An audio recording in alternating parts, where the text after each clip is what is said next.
Hi, and welcome to this Closer Than You Think core lesson. I want to apologize. We are having technical difficulties and the camera is not working. So, unfortunately, you'll just hear the audio, which actually may be a pleasant surprise for you. So, you don't have to see my ugly mug in the corner. But anyway, we're going to continue on, and hopefully, the sound is okay quality for you. So, again, welcome to this Closer Than You Think core lesson. This is number 4 of this series. If you have not seen the first 3, I encourage you to go back and watch them. Each lesson stands independently, but the content does build in a sequential order. The main part of this lesson is a focus on one topic that we try to break down into a simple concept for everybody. For those of you who are new to our community, Closer Than You Think is where I share content to equip you with a clear and simple kit to live free in your faith. And what I mean by kit is knowledge, inspiration, and tools, the combination of those things that I believe will help you embrace healthy spirituality and relationships. I hope to help people recalibrate their understanding of what it means to follow Jesus in order to avoid some pitfalls of what I call bad Christianity. Closer Than You Think, I hold up what I call the 4 core practices of the Christian faith: pray, go, baptize, and teach. I truly believe we could reduce all church and denominational manuals down to one page that only has these core practices on it, and we would all be better off for it. With these 4 core practices as the routines of our lives, I feel like we could be faithful to the Great Commission, the ministry and example Jesus set for his followers, and the essential doctrines of the church that unite all believers. That's a pretty bold claim, and I get it. But when you really break down what Jesus shared as his expectations for how his disciples would be known in the world, these practices make sense as the practical demonstration of God's love in community. For the remainder of this video series, we are highlighting only the teach component with a series of these lessons. So let's jump in.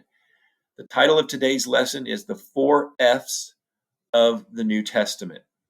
Now, we spent a considerable amount of time looking at the development of the Old Testament, or the Hebrew Bible. We looked at how we got the Tanakh and the Greek translation of the Septuagint in the final centuries leading up to the birth and ministry of Jesus. The scriptures we consider the Old Testament in the Protestant Christian sphere laid the foundation for everything in the New Testament. So again, if you haven't seen those previous lessons, I would encourage you to go back and check those out. This is going to be a pretty short lesson today. Here we go. As we turn our attention to the New Testament, I want to highlight 4 F's to help us remember some critical points about its formation. I think it is helpful to keep these points in mind when you read the New Testament as we try to establish context for the events and the parables and the teachings we find in it. So first, it came together very fast.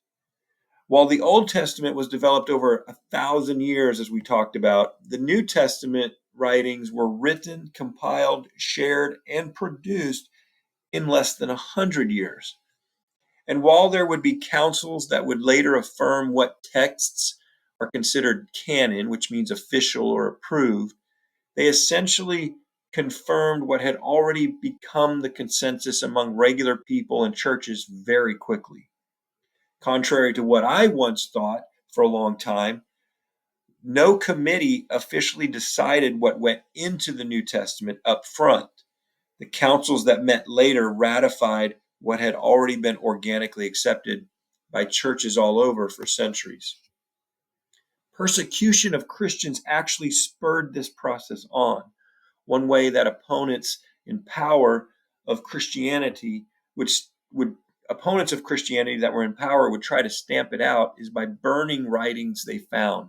So Christians tried to write and preserve multiple copies when they could, and as fast as they could. Now, remember, they didn't have that was actually a pretty arduous process back then.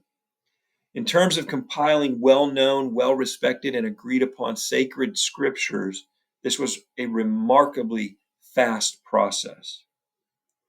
Second, it was focused, very focused on Jesus. The New Testament writers are making sense of Jesus as Messiah. Their whole purpose is to show him as the way that we understand God. The Gospels and letters, they all tell a story, not in chapters and verses that we are supposed to isolate for devotional purposes, like we often do. And I've highlighted the work of Frank Viola and others before who have illustrated the insane numbers of references directly to Christ in the opening verses of most New Testament letters. The Gospels and the epistles of the New Testament leave no doubt who and what they are writing about. They are obsessed with Jesus and identifying him as the Messiah. Third, the New Testament is faithful to that Old Testament writing, faithful to the foundation that's been laid, faithful to the Tanakh, as we described in the previous lesson. New Testament writers knew the Jewish scriptures well and based their interpretations on them. Jesus was presented in his Jewishness. It was a given. They did not have to come out and make a big deal of it because it was assumed. Jesus is presented as the fulfillment of the prophecy of the Old Testament. The Hebrew Bible was not dismissed, but it was highly respected. And finally, it was for all people, but not to all.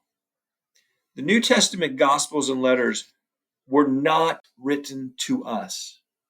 We are not meant to apply their directions to our day and time per se, but we can apply the wisdom they share about God and Jesus to our lives today because they are transcendent and eternal in their implications. Their cultural, geographic, and historical context matters, and we should not ignore that context to make just isolated verses of the New Testament a guidebook for us. Now, there has been no collection of ancient literature that even comes close to the New Testament in having the manuscript evidence to examine for its authenticity. It is the most examined and scrutinized body of ancient writing ever produced.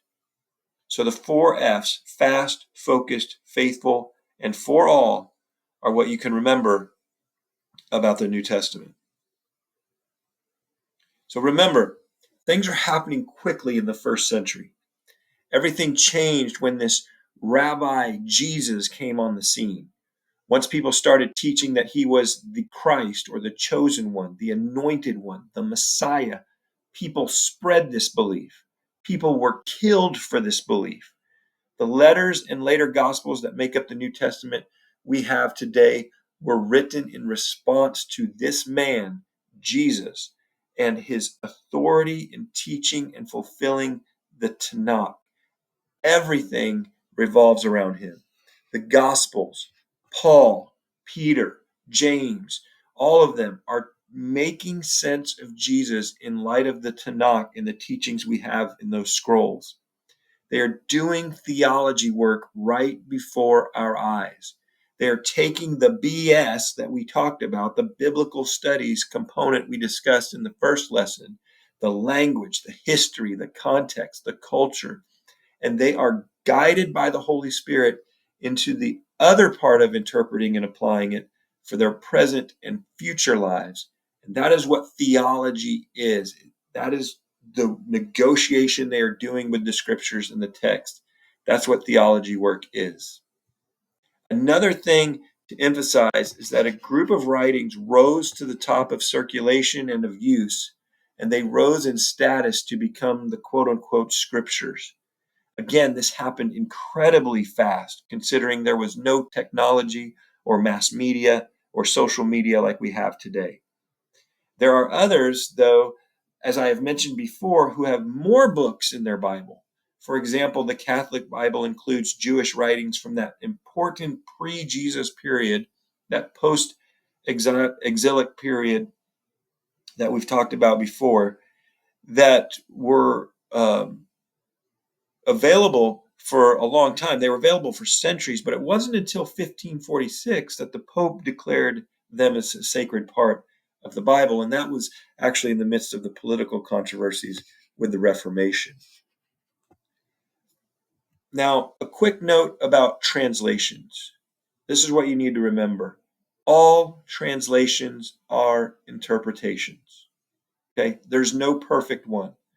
They usually range from one end of the spectrum, where translators attempt to use a formal equivalence approach to get as close to literal word for word as they can. And the other end of the spectrum is a dynamic equivalence approach intended to get at the deeper meaning. Instead of literal word for word, it's more of thought for thought in a way, trying to convey the meaning and the ideas as accurately as possible in the receiving language. My recommendation is to consult many translations and go ahead and change it up over time. There are great free resources and sites that can help you find Bible passages in just about any translation you can think of. The continuum you see on the screen there is just an example of how it moves from that formal equivalence translation model to the more dynamic, where you get all the way over to what the message is like a paraphrase of it. To sum it all up in one sentence, the New Testament formed very quickly as writings were compiled and shared among believers and churches, and their entire focus was on responding to this new rabbi named Jesus, who showed up, and recognizing him as the Messiah, the Christ, and the fulfillment of the Tanakh, the Hebrew Bible. So I summed it up in one sentence. I didn't say it was going to be a short sentence, and it might even be a run-on. I'm not sure. But that concludes this lesson. In the upcoming lessons, we're going to look at how and why we commonly misuse the Bible in light of this foundation that we have laid in these lessons up to this point. We're also going to identify possible solutions to that problem through a few paradigm shifts that we can make. I hope you continue to join me as we get to some practical tips to help us make sense of the Bible and do our own theological construction while trying to avoid bad Christianity along the way. Again, you can find all of my content on Substack, which includes podcast episodes, videos, courses, and articles. There are also audio episodes of my book, which is called You Don't Have to Do That, as well as additional commentary if you are more into listening than reading. And the print form of my book, for those of you who do like to read it like that, can be found anywhere books are sold. Substack, which is at CTYT.net, again, that's CTYT.net, is the easiest and best way to get all of the content and find links to the other social media. You can, of course, independently check out all of the resources that are posted on the Closer Than You Think YouTube channel and Instagram account, especially if you want to find shorter, bite-sized videos. As always, I appreciate your time and thanks for your support. I hope you have a wonderful day.